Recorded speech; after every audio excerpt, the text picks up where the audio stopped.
अस्सलाम वालेकुम नाज़रीन, एक अफ़सोसनाक हादसे से आपको आगाह किया जा रहा है। लाहौर से रावलपिंडी जाने वाली इस्लामाबाद एक्सप्रेस हादसे का शिकार हुई है। उसकी 6 बोगियाँ जो है वो काला शाह काकू के पास पटड़ी से उतर गई हैं। पटड़ी इस अफ़सोसनाक हादसे में 24 से ज़ायद जो लोग वो ज़ख्मी हो चुके हैं, लेकिन इस हादसे में जाँ बहक होने वाले लोगों की जो है वो अभी तक इत्तला सामने नहीं आई है। आप देख सकते हैं कि किस तरह लोग जो है अपनी मदाद के तहत जो है वो अपनी जानों की हिफाजत कर रहे हैं। पटड़ी का हादसा जो है वो पटड़ी टूटने की वजह से हुआ, जो कि आप देख सकते हैं स्क्रीन पर कि नुमायाँ नज़र आ रही है।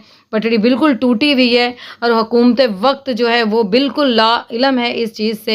उनको कोई गरज नहीं कि लोगों की कीमतें जाने जा रही हैं, लोग ज़ख्मी हो रहे हैं, हादसों का शिकार हो रहे हैं। उनको चाहिए कि ये इतना बड़ा पाकिस्तान का प्रोजेक्ट है, इस पे काम करें, इस पे तवज्जो दें, और अगर इसको ठीक नहीं कर सकते तो इसको खुदारा बंद कर दें, ताकि लोगों की आए रोज़ जो हादसात में कीमती जानें ज़ाया हो रही हैं या फिर वो ज़ख्मी हो रहे हैं, हादसों का शिकार हो रही हैं ट्रेनें, इससे निजात मिल सके। लोग महफूज सफ़र जो है वो अपना बाकायदा किसी और ज़रिए से बना लें, बसों के ज़रिए बना लें, जबकि ये रियासत की ज़िम्मेदारी है कि वो आवाम को महफूज सफ़र दे।